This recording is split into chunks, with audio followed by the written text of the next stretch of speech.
अष्टादशो अध्याय। हिरणाक्ष के साथ वराह भगवान का युद्ध।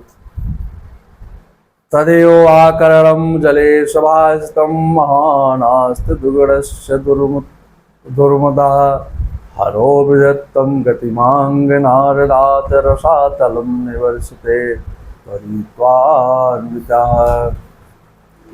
मैत्रेय जी बोले, हे विदुर जी, वरुण जी की बात सुनकर वह उन्मत्त दैत्य हिरणाक्ष वहां से चल दिया। रास्ते में नारद जी द्वारा श्री हरि का पता लगाकर रसातल में पहुंच गया।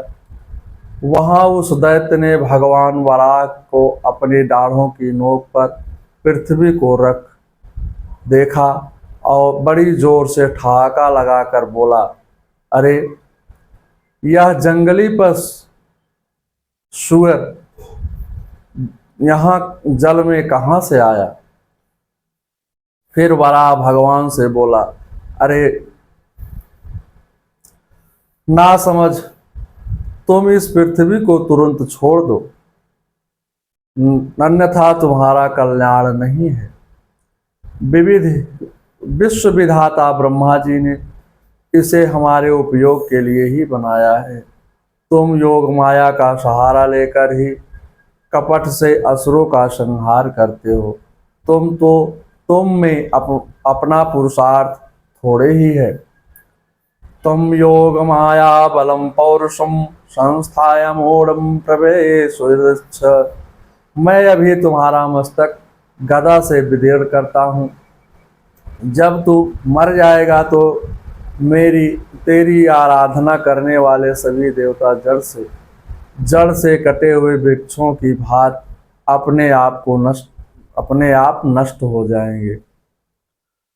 उसके मर्म भेदी दुर्वचन सुनकर भगवान वराह अत्यंत वेग के साथ जल में से बाहर निकले।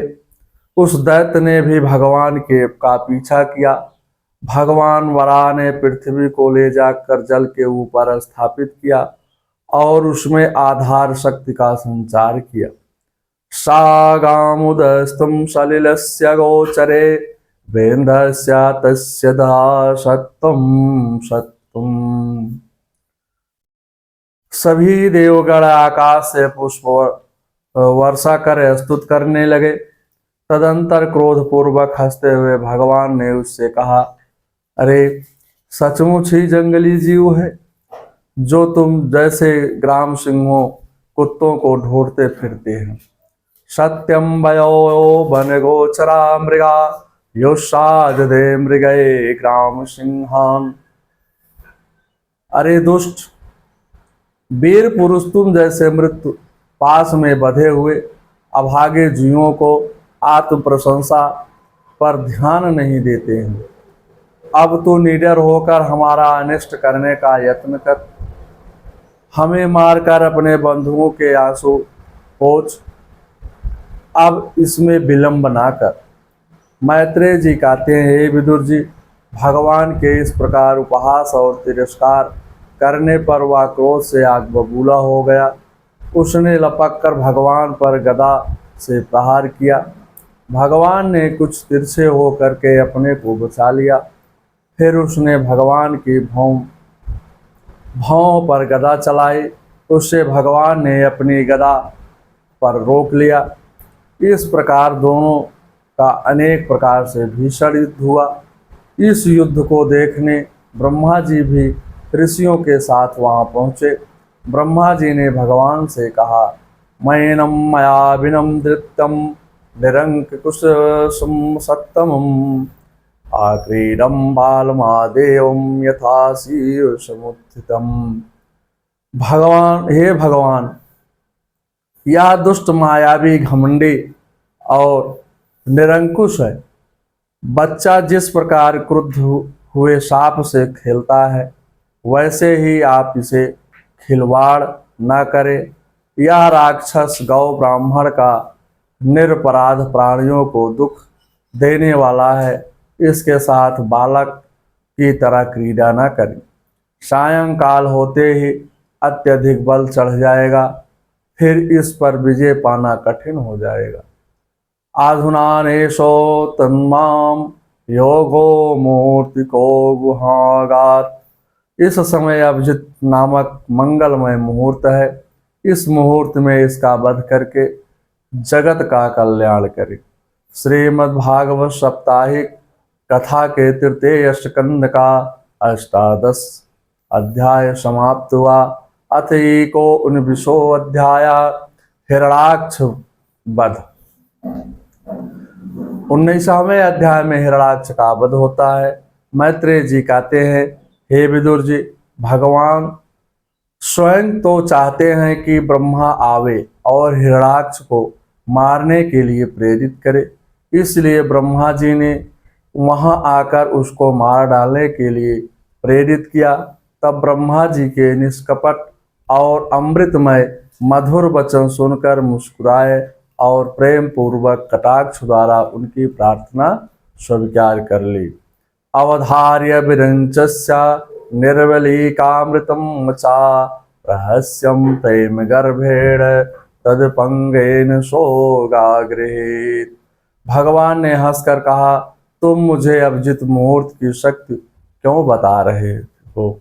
मैं तो स्वयं काल स्वरूप हूँ। गीता में भगवान स्वयं कहते हैं, कालोऽस्मि लोकक्षयं कृत्यं वृद्धो लोकान् मुहूर्त प्रवृत्ते। मैं लोकों का नाश करने वाला बढ़ा हुआ महाकाल हूँ। भगवान ने ब्रह्मा जी से कहा, तुम चिंता मत करो, मैं इसका रात्रि में ही वध करूंगा। इसके बाद भगवान ने हिरणाक्ष पर गदा का प्रहार किया। तथा शपथनं मुखश्चरन्तं कुतो वयं जघानोपत्यं गदयं हनुमासुरं अक्षजा।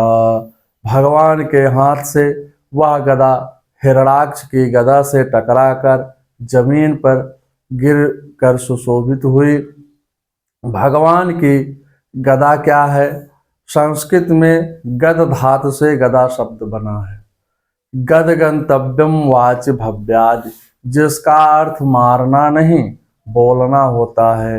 भगवान की गदा बोलती है और सबका अपवाद करके भगवान का साक्षात्कार कराती है। यह बड़ा आश्चर्य हुआ। हिरणाक्ष ने निशस्त्र देखकर युद्ध धर्म का पालन करते हुए उन पर आक्रमण कर नहीं किया। भगवान का क्रोध बढ़ने के लिए ही उसने ऐसा किया। अब भगवान ने सुदर्शन चक्र का स्मरण किया। हिरणाक्ष ने पुनः अपनी गदा का प्रहार किया, किंतु भगवान ने बाएं पैर से उसे गदा को गिरा दिया। हिरणाक्ष ने शूल आदि का प्रहार किया। उसकी माया से भगवान के ऊपर पहाड़ जैसी वर्षा होने लगी। भगवान ने अपने सुदर्शन से उसकी माया का नाश कर दिया। जब उसकी सारी माया नष्ट हो गई, तब भगवान ने उसको एक घूसा मारा। ये असुर भगवान के शस्त्र से नहीं मरते, किंतु घूसे से मर जाते हैं। विशेष भाव है कि श्री हनुमान जी ने भी लंका में प्रवेश करते समय लंकनी पर मुष्टिका का प्रहार किया था। मुठिका एक महाकपिहनि रुधिर बमत धरनी धनमणि। रामचरितमानस में बाबा जी सुंदरकांड में लिखे हैं, उस अवसर पर दिति माता के स्तनों से रुधिर निकलने लगा। अकस्मात कंपन शुरू हो गया। माया नष्ट होने पर उसे भगवान को हाथों में से पकड़ना चाहा। साया तो विश्वजितम हज्जागम परिभवा सुदासलोचनम। तब भगवान ने क्रोधित होकर उसकी कनपटी पर घूसा मारा, जिससे उसकी आंख निकल गई और वह मूर्छित होकर पृथ्वी पर गिर पड़ा। हे विदुर जी, जिसका योगी जन समाधि द्वारा ध्यान करते हैं, उन्हीं के चरण से उनका मुख देखते देखते दैत्यराज ने शरीर त्यागा। दैत्यशम दैत्यऋषव्यम पदातो मुखम प्रयास्तम संसजा। ब्रह्मादि देवता स्तुत करने लगे। मैत्रेय जी कहते हैं, हे विदुर जी, जिस प्रकार महापराक्रमी हिरणाक्ष का वध करके भगवान आदिवराह अपने दिव्य धाम को चले गए। सूत जी कहते हैं, हे शौनक जी, इस प्रकार मैत्रेय जी के इस कथानक श्रवण विदुर जी आन सुन करके भाव विभोर हो गए। फलश्रुति एतं महापोड़ं मलं पवित्रं धन्य संपदमार्वाय शिशाम प्राणेन्द्रियं युधो शौर्यवर्धनम नारायण तो गतिंग श्रुवाताम। जो पुरुष भगवान वराह के हिरणाक्ष वध नामक अद्भुत लीलाओं का श्रवण करता है, वह ब्रह्म हत्या जैसे घोर पाप से सहज ही छूट जाता है। यह आख्यान धन आयु कीर्ति को बढ़ाने वाला है। श्रीमद् भागवत साप्ताहिक कथा के तृतीय स्कंद का 19वां अध्याय समाप्त हुआ। अथ 20वां अध्याय ब्रह्मा द्वारा रची हुई नाना प्रकार की सृष्टि का वर्णन। शौनक जी ने सूत जी से पूछा, हे सूत जी, पृथ्वी रूप आधार पाकर शंभु मनु ने प्राणियों की सृष्टि किन किन उपायों से की है? और विदुर जी ने मैत्री जी से कौन कौन से प्रश्न पूछे? छतम महाभागवतम कृष्णे कांतिकम सोहितम यस्या जागृतम कृष्णे सपातम बधवानीति। सूत जी ने कहा, हे शौनक जी, विदुर जी महान भगवत भक्त थे, श्री कृष्ण के महान सुहृदय थे, तत्वज्ञानियों में श्रेष्ठ थे। हिरणाक्ष वध की कथा सुनकर विदुर जी अत्यंत प्रसन्न हुए। हिरणाक्ष ही ब्रह्म ज्ञान में बाधक होता है। हिरणाक्ष के मरने पर ही ब्रह्म ज्ञान होता है। बुद्ध निष्काम होने पर ब्रह्म ज्ञान स्थिर होता है। इंद्रियों को प्रभु मार्ग में मोड़ने से ज्ञान रुकता है, अन्यथा 9 द्वारों से बाहर निकल जाता है। गोस्वामी जी रामचरितमानस में लिखते हैं, जब सो प्रभंजन उर गृह जाए, तब ही दीप विज्ञान बुझाए। विदुर जी अंतःकरण तीर्थ सेवन से पवित्र हो गए थे। उन्होंने मैत्रेय जी से पुनः पूछा, श्री ब्रह्मा जी ने मारीच आदि प्रजापतियों को उत्पन्न कर फिर शिष्ट बढ़ाने के लिए क्या किया? मैत्रेय जी ने कहा, हे विदुर जी, भगवान के सान्निध्य से त्रिगुणमय प्रकृति से क्षोभ होने पर 24 तत्व उत्पन्न हुए। वह अलग अलग रह करके ब्रह्मांड की रचना नहीं कर सकते थे, इसलिए भगवान की शक्ति से संगठित होकर एक सुवर्ण अंड के रूप में प्रकट हुए। संहितम देयोगेन हेमंडम वासृजन। वह अंड चेतना शून्य होकर के 1000 वर्षों से भी अधिक समय तक कारणाधि के जल में पड़ा रहा। फिर उसमें भगवान ने प्रवेश किया।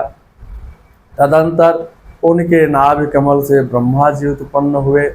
सर्वजीवो विनायको यत् स्वाभूत विश्वाराटम। उन्होंने अविद्या जनित 5 प्रकार की सृष्टि का अपमान तपोमय शरीर त्याग दिया। उस तन्मोष शरीर से भूख प्यास की उत्पत्ति हुई। उस रात रूप शरीर को यक्ष राक्षसों ने ग्रहण कर लिया। जब उनको भूख लगी तो ब्रह्मा जी को ही खाने दौड़े। वह आपस में कहने लगे, इसे खा जाओ। वह यक्ष कहलाए। उन्होंने कहा, इसकी रक्षा मत करो। वह राक्षस कहलाए। देवासानम संविदो माँ जगत रक्षता, अहो में यक्ष रक्षांसे प्रजायोयम भवो विथा। इसके बाद ब्रह्मा जी ने अपनी प्रजा से देवताओं की सृष्टि की। फिर वह शरीर त्याग दिया। उस दिव्य स्वरूप प्रभा को देवताओं ने ग्रहण कर लिया। असुरों की सृष्टि ब्रह्मा जी की जान से हुई। असुर भोग के लिए ब्रह्मा भोग के लिए ब्रह्मा पर दौड़े। असुर का अर्थ है असुआ रमनते, जो इंद्रियों में ही रम जाए उनको असुर कहते हैं। सुर के विरोध असुर होते हैं। भगवान की आज्ञा से वह शरीर भी छोड़ दिया। उस शरीर को संध्या रूप स्त्री ने ग्रहण किया। राक्षसों ने उस सुंदर स्त्री के साथ विवाह किया। बाद में ब्रह्मा जी ने गंधर्व अप्सराओं की सृष्टि की। उन शरीर को छोड़ने से आलस से भूत पिशाच की सृष्टि हुई। उस शरीर को त्यागने से निद्या रूपी स्त्री उत्पन्न हो गई। इसी प्रकार अदृश्य रूप से साध्यगण, अंतर ध्यान शक्ति से विद्याधर और प्रतिबिंब से किन्नरों की सृष्टि की। छोड़े गए शरीर से उनकी स्त्रियां हो गई। सात्मनम मन्यमानम कृत्य कृत्याभियुक्त प्रभु तदा मनुम संजाते मनसालोक भावनात्। एक बार ब्रह्मा जी सृष्टि की वृद्धि न होने से के कारण बहुत चिंतित होकर के हाथ पैर फैला कर लेट गए। फिर क्रोधवश उस भीममय शरीर को त्याग दिया। इससे जो बाल झड़े उससे सर्प और नाग हुए। माने जो सर्प और नाग का जन्म हुआ है ब्रह्मा जी के बाल से ही हुआ है। सरकने से सर्प नाम पड़ा। और इसके बाद ब्रह्मा ने कृतकृत्या का अनुभव किया, तब मनुष्यों की सृष्टि की। सबके अंत में मनुओं की सृष्टि की। इसके उपरांत ब्रह्मा जी ने तप विद्या योग समाधि द्वारा ऋषिगणों की उत्पत्ति की और उनमें से प्रत्येक को अपनी समाधि योग ऐश्वर्य तप विद्या और वैराग्य शरीर का अंश प्रदान किया। श्रीमद्भागवत साप्ताहिक कथा के तृतीय स्कंद का 20वां अध्याय समाप्त हुआ।